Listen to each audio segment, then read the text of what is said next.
What are the least reliable cars you can buy? In this video, I'm going to tell you. You see, Carwow has teamed up with Warrantywise. They're the UK's leading provider of aftermarket warranties, and they have the data from thousands of breakdowns and car-related problems. They've analysed this data to work out which cars are the most and the least reliable. They recorded the age and mileage of each car, and they know how much they cost to fix and how long the repairs took. They discounted cars that had less than 100 warranty plans to ensure a fair sample size, and they excluded certain types of vehicles such as vans. We're only interested in cars here. All the models in Warrantywise's data were less than 10 years old, and none had any of their manufacturer's warranty left. After all, you'd only buy an aftermarket warranty once the manufacturer's warranty has run out. So Warrantywise factored in all this information into a reliability index, and that gives each car a score out of 100. The lower the score, the less reliable the car is.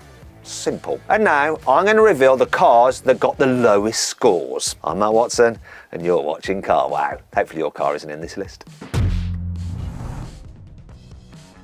10th place on this list goes to the previous generation Range Rover Sport. Warrantywise gave it a reliability score of 34.6 out of 100 thanks to some fairly common suspension issues. On average, Warrantywise paid £2,280 to fix these Range Rover Sports, but that's nothing compared to what one repair cost. One car had a much more serious engine fault that ended up costing £30,252 to put right. I bet the owner was glad they had an aftermarket warranty when they got that bill.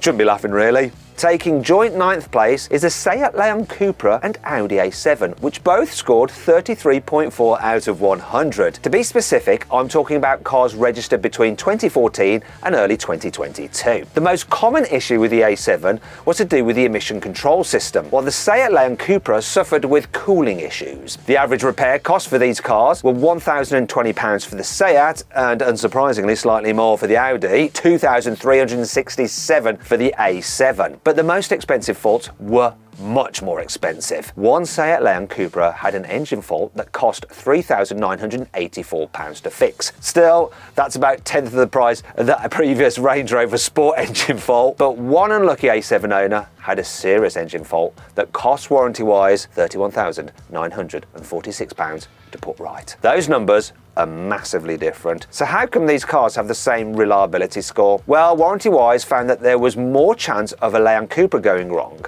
than the A7. And these cars tended to have covered fewer miles before needing repairs than the Audi A7s. But when you factor all this into Warrantywise's algorithm, along with the repair costs, you get exactly the same score for both cars.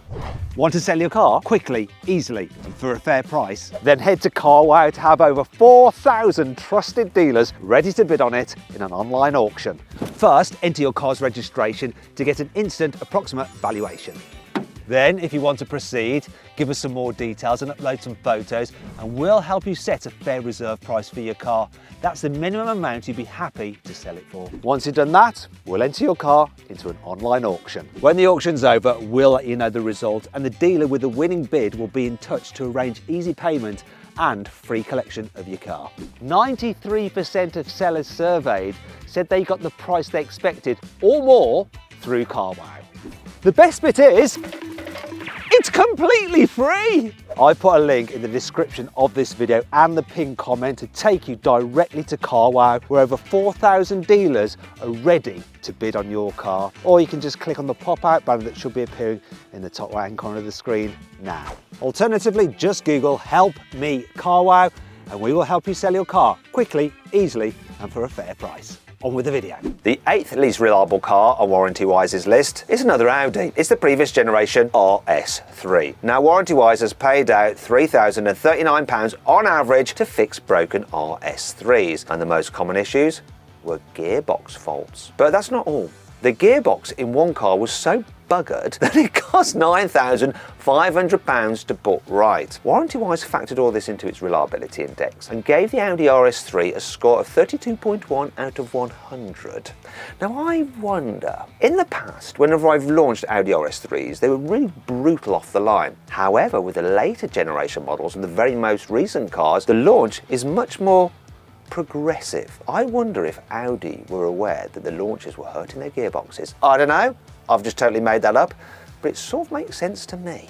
In 7th place is yet another Audi. It's the Audi RS6, specifically the C7 and early C8 models. Audi isn't having a really great showing so far, is it? I ran a C8 RS6 for about 6 months back in 2021, and I had no problems with it whatsoever, well besides a puncture. And I've just collected a brand new RS7 too, so hopefully that proves to be just as reliable. I've got loads of great content planned for this car, so make sure you subscribe to this channel and you'll be notified when I upload some videos on that particular car. Anyway, back to the RS6. Warrantywise found that the most common issues with the older RS6s were electrical problems. The average repair bill for these cars came to £2,079. Ironically, the most expensive breakage on one of these cars was to do with the brakes, and it cost a total of £18,581 to fix. Wait a minute, let's just stop there. That's a lot for fixing the brakes. They must have been the carbon ceramics. This meant that the Audi RS6 scored 30.3 out of 100 in Warrantywise's survey. Next up, in 6th place, is the Tesla Model S. I bet you were all waiting for a Tesla on this list, right? What might not surprise you is that these cars tend to suffer from electrical issues. On average, the Model S cost £1,281 to put right, but one major battery problem on a Tesla Model S actually ended up costing Warrantywise £10,205 to fix. Now, Tesla actually offers a really impressive 8-year, 150,000 mile warranty on battery and drive units in the new Model S. So this particular car must have been a bit older. But when you factor this into the overall reliability score, Warrantywise awarded the Tesla Model S just 25.9 points out of a possible 100. That means it's the least reliable big saloon car on this list, but it isn't the least reliable electric car you can buy. I'll tell you about that car in a bit. Here we go then, finally in at number 5 we have an Italian car living up to the stereotype. They don't have the best reputation for reliability, and it looks like the Maserati Levante is no different. Warrantywise gave it a score of 25.3 out of 100, putting it in 5th place. Weirdly, there wasn't one single common issue affecting these cars, just lots and lots of different ones. And they were pretty expensive to fix too, because the average repair cost recorded by Warrantywise for that Maserati was £2,974. But the most expensive repair cost more than 9 times that amount. One unlucky owner, or should I say lucky because they actually took out an aftermarket warranty, had engine problems to their car, which came to a total bill of £27,853. Ouch. In at number 4, another Tesla. According to Warrantywise, this is the least reliable electric car on this list. It's the Model X. Can you guess what the most common issues were? Not electrical faults this time, and not those really complex falcon wing doors. The most common problem was actually with the car suspension, and the average repair cost on a Tesla Model X came to £1,181. But one suspension issue was so severe that it cost Warrantywise £4,704 to fix. So how come Warrantywise ranked this Tesla as less reliable than the Maserati Levante, even though the repair costs are less? Well, it turns out there was just more chance of a Tesla going wrong.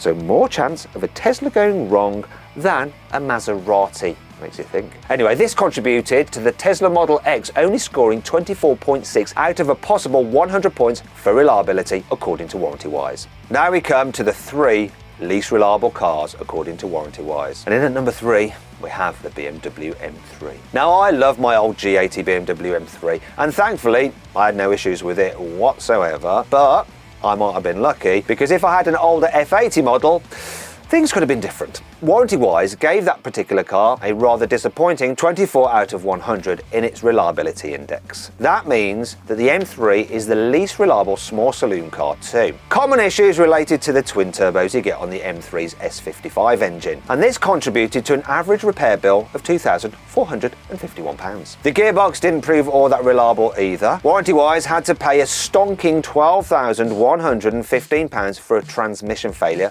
in one particular M3. Now, if you want to see how every generation of BMW M3 compares in terms of their performance when racing over the quarter mile, click on the pop-out banner appearing in the top right-hand corner of the screen, or scan the QR code on screen now with your phone. The second least reliable car, according to Warrantywise's reliability index, is the Land Rover Discovery and the Range Rover. I'm specifically talking about the Discovery 4 and 5 and the previous generation Range Rover. These cars scored 22.1 in the reliability index. This makes the Discovery the least reliable 7-seater on this list. And both it and the Range Rover take the top spot as the least reliable large SUVs according to Warrantywise. Both cars suffered from common electrical faults and both had similar average repair costs. The Discovery cost on average £2,041 to put right, and the Range Rover chalked up an average repair bill of £1,834. There's little to choose between them when you look at the most expensive repairs too. Warrantywise forked out a whopping £25,695 to fix the engine in one Discovery, and one engine fault in a Range Rover cost a staggering £26,062 to fix. I recently bought an old Range Rover for less than a tenth of what that repair actually cost. Now if you want to see